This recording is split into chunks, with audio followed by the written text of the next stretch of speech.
Assalamu alaykum hurmatli qarindoshlar, yaxshimisizlar? Bugun 2023-yili 3-oyning 24-kuni juma. Ya'ni Ramazonning 2-kuni. Shu munosabat bilan men oldi bilan qarindoshlarning Ramazon oyiga muborak bo'lsin deyish bilan gapimni boshlayman.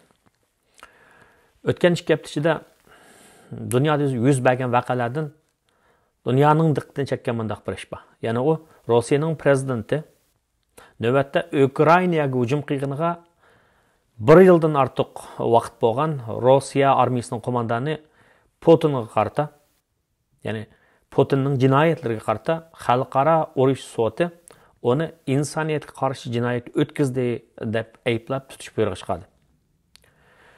Xalqaro urush sudi 2 dunyo urushidan keyin qurilgan bo'lib, 1945-yildan keyin qurilgan bo'lib, 2 dunyo urushini qo'zg'uvchilarning shu urushni ilib boruvchi o'q markazdagi davlatlarning rahbarlaridan, ya'ni Nemis Germaniyasiningki va Yapon militaristlariningki generallaridan nurg'un odamni, yüznecha odamni umuman mushundaq sotqa tortgan ayni vaqtda.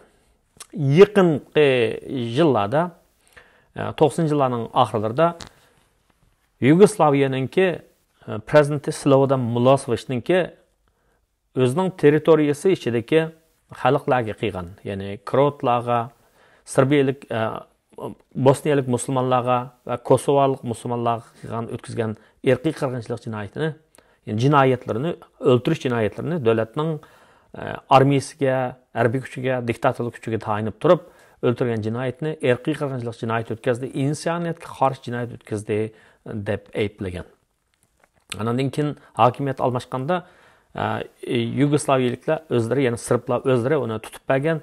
Bu odam, ya'ni bu urush jinoyatchisi, irqiy qirg'inchilik o'tkazgan bu jinoyatchi xalqaro urush sudininki shu kollegiyasida, Haygda so'roq qilinayotgan vaqtda o'ldi. Xo'sh. Shuni bilan birlikda yana bu sud ayni vaqtda Liviyaning prezidenti Muammar Kaddafiga tutish buyrug'i chiqargan. U tutish buyrug'i chiqarib necha oydan keyin Liviyaliklar o'zi uning hokimini ag'dirib tashlab, Kaddafini o'lim jazosi bergan, o'ldirib etgan. Shuni bilan birlikda Sudanninki prezidenti Bashirga tutish buyrug'i chiqargan. Bashir shu tutish buyrug'i chiqarilgandan keyin uning g'olab tushgan. Hozir u Sudanning turmusida xalqaro urush sudiga u yerda sotlangani yo'q. Endi yaqinqi ahvolni olib aytsak, Putinga bu jinoyat otildi. Bundaqcha aytgan vaqtda buning yuziga jinoyatning tamg'isi besildi.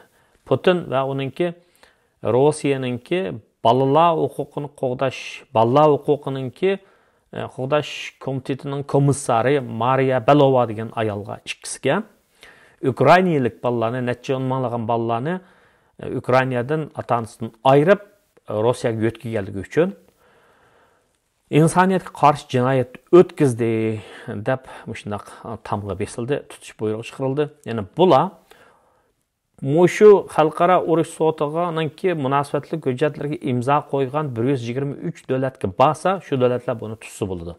Ammo buning qarta buningki ma'un yordamchisi Mavdaviyev agar qaysi davlat Putinni tutmoqchi bo'lsa, bu Rossiyaga urush e'lon qilganlik bo'ldi dedi.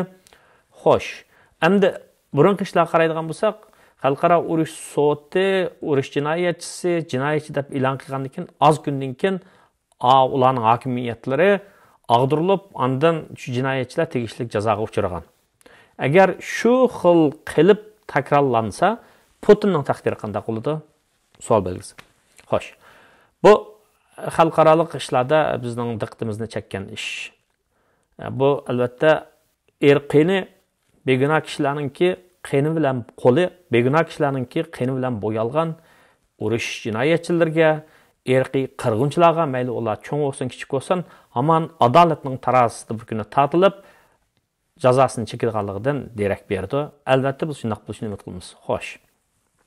Endi Amerikaningki iqtisodiy ahvol o'tgan yildagidan yaxshi, ya'ni cho'ng makrolik ko'rsatkichlar har holda yaxshi, ishsizlik nisbati to'van, tabiiy ishsizlik nisbatiga yaqinroq.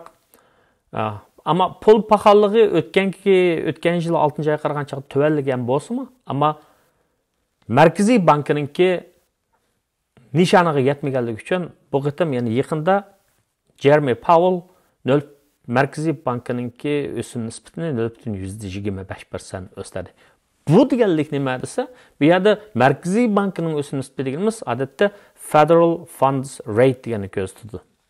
Federal Funds Rate deganimiz merkezi yani federatsiya pulninki ösüm nisbatini ko'z tutdi. Yani Merkezi Bankka başka savdo sanoat bankalarga commercial banks deb qo'yamiz yoki depository institution deb qo'yamiz. Belki ve amanet saklaydigan pulni amanet qo'ygan banklarga bergan mushu qarzlarninki, ya'ni banklar bilan banklarning o'tirisidagi 24 soatlik qarzilib turishga qo'ygan aladigan o'sim nisbatini 0,25% o'sadi. Demak, o'tgan yildan tortib hozirga qadar Amerikaning Markaziy bankisi bu Federal Funds Rate'ni, bu o'simni hozir 8-9 qitim o'stirib bo'ldi. Qaragan vaqtda, ya'ni pul pahalligininki ahvoli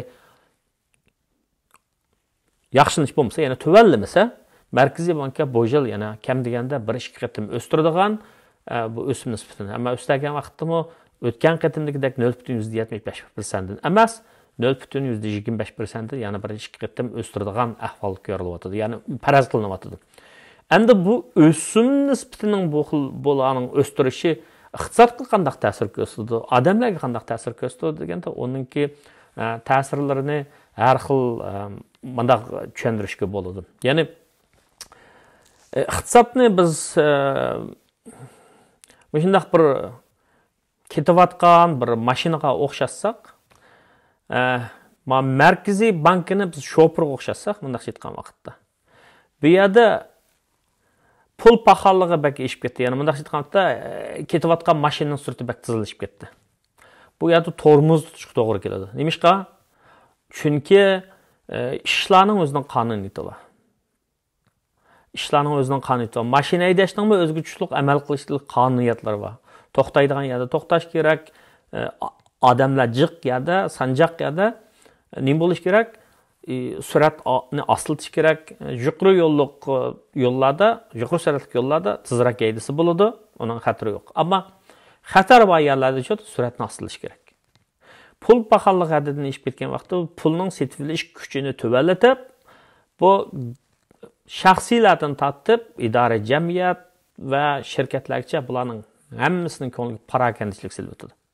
Bununki eng yaxshi misollari nima desa, Birinchi dunyo urushidagi Germaniyaning pulininki haddidan ziyoda hyperinflation darajadan tashqari pahalolab, qo'lidagi pulni ko'ydirish orqali qisqiqlik olsa, ko'mir setib olgandan yaxshiroq, shundoq o'tin setib olgandan yaxshiroq olg'a kelgan. Yani pul pahalılığı shu darajada shu qadar eg'irib ketganda, ayni Birinchi dunyo urushi mazgilida. Pul pahalılığınınki yuqorilab ketishi, bu ishib ketishi nurg'un odamlarga, aholilarga, jamiyatga, iqtisodga alomat salbiy ta'sir ko'rsatdi. Shuni o'tgan qitimliq leksiyarimda degandek, Markaziy bankninki asos qo'g'ilishligini bahodagi to'raqliq, tuvan bo'lgan pul pahalılığı, ya'ni bahoning o'sishi tuvan bo'lgan darajadagi bu pul ma'lum darajada bir yillik 2% qiymatini yo'qotib bo'lmaydi. Chunki hamma nima o'sadi emasmi? Xizmatchilarning maoshini o'stirib bo'lmaydi masalan. Nurg'un narsalar o'sadigan gap. Lekin bu 2%lik, ya'ni pul o'zining qiymatini yillik 2% yo'qotib bo'lsa, bu qabul qilib bo'ladigan ish iqtisodda. Agar undan ishib ketgandiklar, Markaziy banklar bundan ansirash tushadi. Yani qo'lingizda bir muncha pul bor, ammo uning bir nima kelmaydi. Bu vaqtda kishilarningki, nurg'un odamlarning qo'shimcha kirimi yo'q, kirimi tuvan odamlarning turmushini namratlik cho'ktiradi. Kishilar namratlik cho'kkandan keyin nima bo'ldi desa, nurg'un hodisalar kelib chiqadi. Jinoiy ishlardan tortib siyosiy ma'lumotchilik qilish kelib chiqadigan gap. Kishilar dakki-dukki bo'lgan gap. Kishilarning pulini saqlashdan maqsadi nima desa, o'zining ehtiyojlarini qondirish. Chunki pul degan almashtirishning vositasi. Shunday pul degan almashtirishning vositasi. Shunga kishilar pul orqali o'zining ehtiyoji keraklik, yemak-ichmak, kunlik turmush, sa'ya, saqlamlik va boshqa nurg'un ehtiyojlarni qondiradigan gap. Agar qo'lidagi pulga bir tatazi pulga hech nima kelmasa, qo'saqdan boqqan bo'lsa, u chaqda kishilarni kam deganda ro'yi jihatda bir xil tushkunlik g'am bosadi.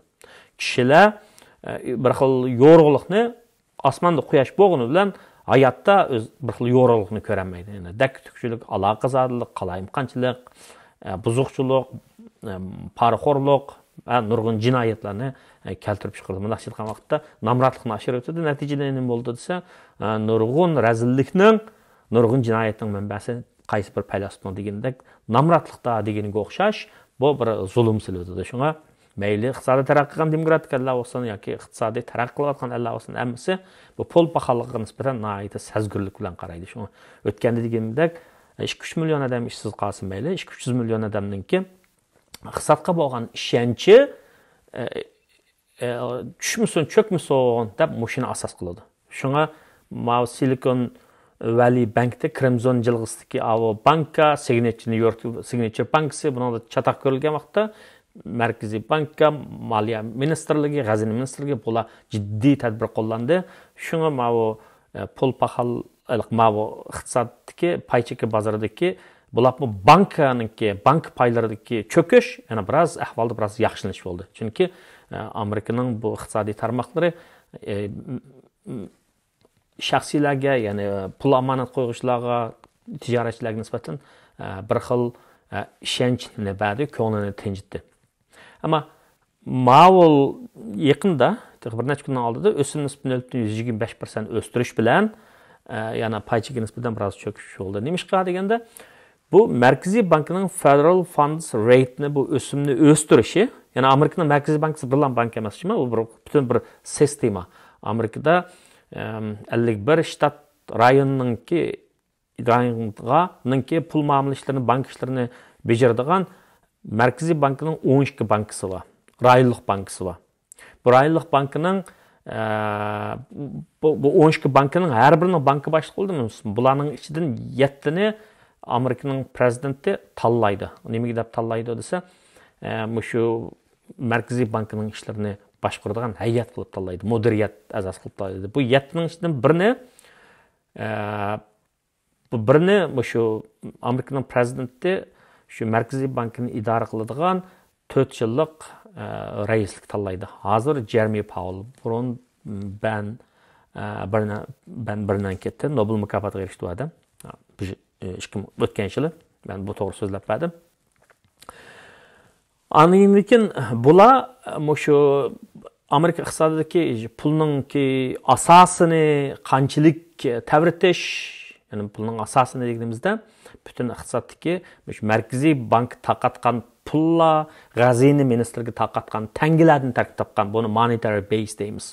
Buning asosini qanchalik tavritish, ammidan muhimi, eng doim bular ishlatiladigan o'sim nisbatini qanchalik tavritish, ya'ni o'sim nisbatini qanchalik o'stirish, tushirish orqali shu makroluk maqsadlarga, iqtisodiy maqsadlarga yetishni o'ylaydi. Ya'ni iqtisodning ishi, milliy daromadning ishi, GDP'ning ishi, price stable deb bahadagi turaqliq, anadan keyin shu ishsizlik nisbatining to'van bo'lishi. Ama ishsizlik nisbatining to'van bo'lishi bilan pul paxalligini o'tirsida ta'tir munosabat bo'lganligi uchun o'tgan qitimlarda men deganimdek shu yerda ma'lum maqsadga yetish uchun ma'lum birisini qurbon qilish kerak. Yani iqtisodning o'zi degdekni aytgan vaqtda boylikning chekligi, ehtiyojning cheksizligi o'rtasidagi munosabatni optimal, eng yaxshi, a'lo darajada hal qilish masalasi emasmi? Bu yerdami makrolik iqtisodiy maqsadlarni qo'llashgan vaqtda, nishonlarni qo'llashgan vaqtda pul paxalligi bilan ishsizlikning o'tirisida zodi qaysi maqsadga yetish uchun qaysidan badal to'lashimiz kerak deganni bular o'ylashdi. Shu yaqinki bir necha kun ichidagi paycheklardagi shunday to'vallash mana mushundan, ya'ni o'sim nisbatining o'sganligidan. Bu o'sim nisbati Markaziy bankining o'sim nisbatining Federal Funds Rate'ni o'stirishi, boshqa savdo banklariga kelgan vaqtda bular iste'molchilarga qarz bergan vaqtda, korxonalarga qarz bergan vaqtda texnik ko'proq o'sim qo'shadi. Çünkü bankalar commercial bankdan koyuyoruz. Soda bankalarının kıldığını halkның alған аманат pulni şirketlerinin adam istimalchilardan alған amанат pulni bankalarga qo'ygan amанат pulni boshqalarga yana boshqa istimalchilarga boshqa shirkatlarga qarz berdi emasmi yuqoriroq o'sim olish orqali shu ham ba'zida bularning o'zi masalan Bank of America o'xshash bularning o'zlari yana pul muomala bozoriga mablag' soldi har xil aksiyalarni sotib oladi ya'ni shirkatlarning paylarini har xil zayımlarını Gazini ministerge taqatqan zayımlarını bellisini notes deb qo'yamiz. Bularni setib oldi. Men buni kitobimda tafsilli tushuntirdim. Ya'ni amonat qo'ygan puldan boshqa amonat qo'ygan pulni bular yana mablag' qilib ishlatdi, qarz berdi, yana pulni ko'paytirdi. Pul muomala organlariniki qiladigan ishlari mushu. Shunga bular shaxsiylarga qarz bergan vaqtda o'simini o'stirib oladi. Bu masalan avtomobil oladigan odamlarga, uy oladigan odamlarga, tijoratni kengaytiradigan odamlarga nisbatan pul ilishninki tannarxini oshirib o'tganligi uchun bunday aytgan vaqtda o'sim nisbati yuqori degan gap, pulning bahosi yuqori degan gap. Pulning bahosi yuqori bo'lsa, ma'lum narsaning bahosi yuqori bo'lsa, nima ish qilsiz, u narsani oz olasiz. Shuning bilan obrotdagi pulninki aylanish miqdori azaydi, surati ostlaydi, shundan iqtisod asta-asta tushadi. Ya'ni tiz ketayotgan mashina o'simning o'sishi bilan tormozning dastilishi bilan asta o'zining yo'lini topadi, ostlaydi degan gap. Bu orqali Markaziy bankka, ya'ni Federal Reserve qaysi maqsadga yetadi desa, o'sim nisbatining pul paxalligining tuvarak bo'lishi, o'sim nisbatini o'stirish orqali anandan keyin iqtisodning ozroq ostilishini. Bunda bo'lgan vaqtda shirkatlar foyda ko'rmagandan keyin foydasi ozlab ketgan qanday qildi desa, adam qisqartirib turdi. Tanlarni qisqartirib turdi, yangi turlarni ochmaydi, yangi adam olmaydi. Bu shuning bilan ishsizlikni ozroq oshirdi. Bu oldimizda yuz berishi mumkin bo'lgan ahvollar. Xo'sh. Bu iqtisod to'g'risida gap. Endi abonentlardan, mening kanalimdagi abonentlardan biraylar, qizg'in anglovchi inkaslardan qaragan vaqtda shu credit score, ya'ni inovatlik kartochka nomeri to'g'risida savol so'rab ekan. Meningcha buni qarindoshlarningki ba'zilari biladi, ba'zilari toza bilmaydi. Bundan 2 yil burun men shu kanalni yangi ochgan chaqda shu to'g'risida ba'zi anglovchilar savol so'raganda bu savolni biroz so'zlagan, lekin hozir tafsilroq bir so'zlab beray deb o'ylab qoldim, chunki ma'lum qarindoshimiz bunga Amerikada o'xshaydi qaragan chaqda buni bilish kerak. Ya'ni o'zimiz yashayotgan dunyoda, Kanadada bo'lsin, Yevropada bo'lsin, Amerikada bo'lsin, Avstraliya, Yangi Zelandiyada yashayli, bularni bilishimiz kerak-da endi. Bu xil inovatlik kartochka deganning o'zi bu pul emas. O kartochka xuddi bizning kimlik kartochkamizga o'xshash, bizning kimligimizni isbotlaydigan o'xshash. Bu inovatlik kartochka buning o'zi bizning pulimiz emas, o pul emas o. O faqatla bizga berilgan bir xil imtiyoz, ya'ni ma'lum shuni taqatgan o'rinninki shu kartochkasini ishlatish orqali shu o'rinning, masalan, bankning pulini ishlatib turganlik. Masalan, dangliqlardan Bank of masalan Visa karti va shunama Citibankning ba, Discover ba, yana bir necha Wells Fargoning bir necha banklar shunday narsalarni taqdi deydi. Odamlarga proaktiv deb qo'yamiz, ya'ni aktivlik bilan bizda hisob och, biz san pul qarz beraylik deydi. Bu nima ish qilib bular pul qarz beramiz deydi deb ba'zilar hayron qilish mumkin. Men yangi kelgancha men hayron qolgan, bu hech yo'q beram deb. Bunda qilish orqali bu Amerika degan iste'molchilar asos o'rin turadigan, iste'molchilar iqtisodni tatib mangadigan, hamiyati shu endi iste'mol iqtisodni ilgari surdi. Ammo bu yerda kishilar ko'pincha vaqtda o'zining topqinidan to'laroq qazilib turib iste'mol qiladigan yeri va iste'molchilik xohish ig'ir bir davlatda bu. Shunga o'tganda bir nima degandek Amerika aholisining yarmidan ko'pragida $10,000 naqd pul yo'q ekan bankasiga qarab qo'yib qo'ygan. Nimishqa desa pul chusli yoki bo'lmasa kredit kartlarni, innovat kartochkani bundan ilib, uni vaqtida to'layolmay, anadaki ma'lum bir bankka buni 0% lik qarz olgan bo'lsa, 1 yilning ichida 0%. Asan to'laytma deb qilib, anadaki burun bankdan olgan yana bir innovat kartochkaning qarzini bunga yo'tkab, Onun 3%, 5%'den aq төлep, andan qazdan qutlanmay, qarz bu adamni aldığı selib alganda, şunun bilan pul amanat pul qo'yamaydigan shunaq bir ahvolimda bu. Şu kredit kartınki ahvoli shu. Lo'q go'sht, ammo dadva go'shtda bu. Damalliqi yeyish yagila bo'ldigan, lekin qusidigan vaqtida uni to'lab bo'lmasa. Shunga bu inovatli kartochka nomerining yuqori bo'lishi odatda 780 bilan 850 ning oralig'ida bo'lsa, eng yaxshi bo'ladi-da. Bunda bu kartochka bu nomeri bunchalik bo'lgan odamlarningki inovatlik ishonchlik darajasi yuqori deb qaralib, bular bir narsa olgan vaqtda yan kartochka olmayman, pul qazi olaman desa, uy olaman, mashina olaman desa, to'varak o'simda olish mumkin, to'varak o'simda. Anadan keyin jiqroq sommada olish mumkin. Chunki shu kredit idoralari borda 3 kishilarningki pul muomala ishlaridagi qilmishlariga, harakatlariga qarab, ya'ni bankdan hisob ochdi, bir kredit kartni oldi, inovat kartochkasini oldi, $10,000 xajlasang bo'ladi dedi. Bu adam uning ichida $3,000, $4,000 xajladi. Har oyda buni bel keladi, ya'ni hisob kitob qildab keladi, 28 kunning ichida, 30 kunning ichida. Bu vaqt-vaqtida to'lab mangdi.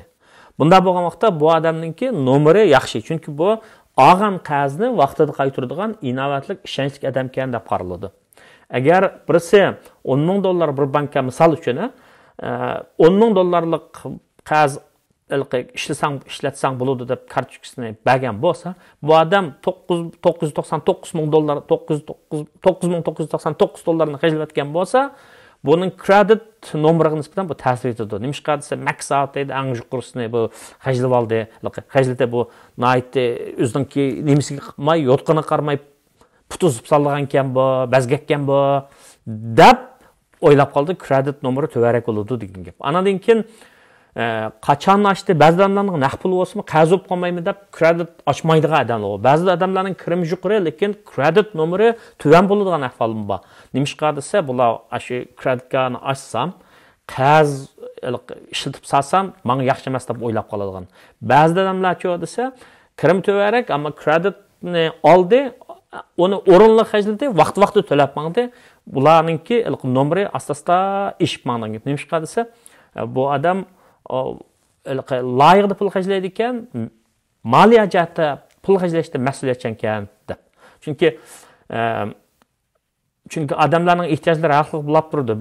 Ba'zi odamlar xizmatdan qilib qolgan ishlar bo'ladi. Shunaqa xizmatdan qilib qolgan vaqtda kreditga qo'shimcha pul bo'lmasa, keyinga tashlab qo'ygan. Şu odatda g'arbda pul muomala maslahatchilari nima deydi desa, odamlarga agar bir oylik chiqimi $3,000 bo'lsa, 6 oylik pulni keyinga tashlab qo'y, o'zining ishini ruslab uchun avval ishsiz qolsang deydi. $10,000, $18,000 yanda tursin deydi-da endi. Shunga bu bir necha xil o'lcham bor, qaraydigan, masalan, bu sizningki nemingizga, sizningki kredit nomeringizningki yuqori tuvan bo'lishiga ta'sir ko'rsatgan. Birinchisi, qachon ochdingiz buni?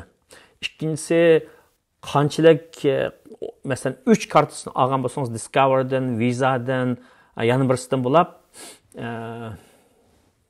yana bir Citibank'dan bo'lib, yoki Wells Fargo'dan bo'lib 3 kreditga olgan bo'lsangiz, umumiy xajlashga bo'ladigan pulingiz $30,000 bo'lsa, har bir 10,000 dan bergan bo'lsa, siz 10,000 ning ichida sizning qarzingiz, oylik qarzingiz 30% dan tuvan bo'lsa, sizning kreditingiz yuqori bo'ldi degan gap. Ya'ni $21,000 pulga chekilmay, o sizning pulingiz emas, hamda xajlasangiz bo'ladi degan gap. $9,000 ni xajlab turib, vaqti-vaqtida to'lab mangsangiz.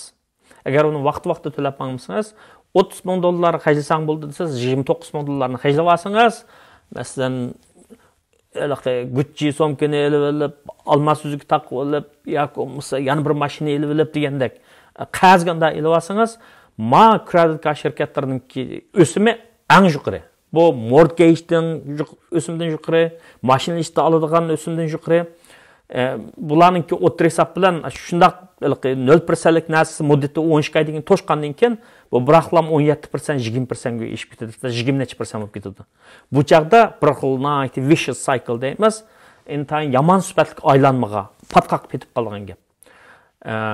Ya'ni qachon nimani ochgan, kredit kartni qachon olgan, qanchalik pul xajlasang bo'ladi deyilgan, qanchalik pulni xajlagan, andan keyin yaqin yana ochganmi, ochmaganmi, ya'ni 3 kartochkani ichib olib, yana 4-chisini ochaman desangiz, bu chaqda sizningki kredit nomeringizga to'van belgi qo'yilib qoladi ekan degan gap. Ya'ni bu odam jiddiy moliya jihatda ahvol chatoq ekan, shuni ichib yetibdi deydi. Ya'ni siz do'konlarga borsangiz, ba'zi bir $3000, $4000 bir narsani uy aslarni olaman desangiz, ular qo'pib, agar sen bizdan hisobot ochsang, $200 pulni to'van to'laysan desa, ba'zilar ma'qul deb qolgan shuldigo. Ma'qul deb ochgan vaqtda $200 pulni, masalan, $3000 olmoqchi bo'lgan narsani $2800 olmoqchi bo'ldingiz, chunki siz shu masalan Best Buy'dan hisobot ochdingiz. Shu vaqtda Best Buy sizningki boshqa kredit kartini tekshiraydi degan gap, nomeringizni tekshiraydi degan gap. Shu xil yangidan hisobot ochsangizmi, shu sizga manfiy ta'sir ko'rsatib mangadi ekan demoqchi. Shundan keyin qazagan umumiy pul, siz xajlamoqchi bo'lgan pulning umumiy summasi, andan keyin pulni vaqtida to'lamasligingiz, andan keyin ba'zilar kredit kart shirkatlari siz bir oyda $1000 xajlagan bo'lsangiz, ular keldi $35 to'lasang bo'ldi, minimum payment deydi. Ba'zilar deydi, minimum payment bo'lsin to'lab ma'ng deydi. Agar lekin siz $35 ni to'lagan bilan qolgan $965 ga o'sim chiqadiganligini hech kim demaydi. Kredit kart shirkatlari bo'lsa, siz unutib qolsa buni deydi-ku. Shunga $1000 ni xajlagan bo'lsangiz, $1000 ni to'lab ma'ngiz yaxshi. Odamlarning bo'lmasa o'sim chiqadigan gap, andan keyin qarzdan qutulmaydigan gap, bir ish ko'rmaydigan gap. Andan keyin balance transfer deydiganni odamlar ba'zi joyda qilib soladi. Balance transfer bir hisobdan tugab qarzni vaqtida to'lanmasa, 12 oyning ichida $3000 qilib qolsa, andan keyin yana birisi men 0% qarz berma desa, uning ishini ma'qul deb. Andan keyin $3000 uchun bu 5% dan to'lasa, transfer fee da 5% alsa, $150 ni to'laysiz, u $3150 bo'lib ketadi degan gap. Shunga buni amal qilmaslik kerak deb maslahat berdi pul muomala yoki boylik maslahatchilari. Dangliq kredit kart kishilarning kredit nomerini belgilaydigan shunday institutlarning uchi bor. Masalan, Experian deymiz, TransUnion deymiz. Yana birisi nimaki daral ismga kelmadi. Mushundaq. Bularningki shu o'xshash odamningki pul muomala ishlaridagi qilmishlar qarab beradigan nomerida hammasi o'xshash emas. O'xshash ish, lekin beradigan narsa o'xshash emas. Chunki birisi bir odamning pulni vaqt-vaqtida topshirganiga ko'proq nomer bersa, yana birisi bir odamningki olgan qarzning oz ko'pligiga qarab nomer berdi degan gap. Ammo jiq farq qilmaydi. Mashina banklar uy olaman, mashina olaman degan vaqtda banklar bu odamga qarz bersak bo'lamdi, bo'lmamdi degan vaqtda mushular orqali sizningki kredit nomeringizni tekshiradi. Aslida uy olaman desangizmi, uy ijara olaman desangizmi, hatto ba'zida xizmat iltimos qilsangizmi, kredit kartingizni tekshiradigan ishlar chiqdi hozir degan. Nima qilsa bu odam ishonchlikmi, mas'uliyatchanmi, gapida turamdi, mas'uliyatchanlikla ish qilamdi deb. Shunga mushinaqdan aytgan vaqtda qaysi davlatlarda yashayotgan bo'lsak, kreditga ilish to'g'ri kelsa, olsak bo'ladi. Buni olmasak, yana keyin bankdan uy ilishga, yo mashina ilishga qarz olmaymiz degan gap. Kredit tariximiz bo'lmay qolsa chatoq. Ammo uni mas'uliyatchanlik bilan ishlasak bo'ladi degan gap. Ya'ni jiq hajlab olmay, o bekor pul emas u. O qarz u. O qarz. Hajitimizga chiqib, hajitimizga loyiq olsak bo'ladi. Warren Buffettning bir gapi bor. Amanat qo'yib bo'lib, anandan keyin hajla deydi. Ma'lum pulni ayirib qo'yib, anandan keyin hajla deydi. Yoki bo'lmasa, ehtiyojing bo'lmagan narsani setib olsang, keyin ehtiyojli narsalarni septib, jinini qamdashqa, hayotini qamdashqa duchor bo'lib qolasan, tushib qolasan, ashqilab holda tushib qolasan deydi Warren Buffett. Shunga ba'zilarninki shunday gaplarni anglab beqish kerak. Shuning bilan inovatli kartochka nomerining nimaligi, buning tarixi bir 40 yillik bo'ldi. Nimaligi оның номеріміздің жұқыры төбен болышығы тәсір көстіған амылла, анаңдан кейін бұны еліш аммаслық мәселесі дегендек нәрселер мәзмұнлар тоғрысында қысқаша мошеншілік сөйлеп тұрай. Рахмет.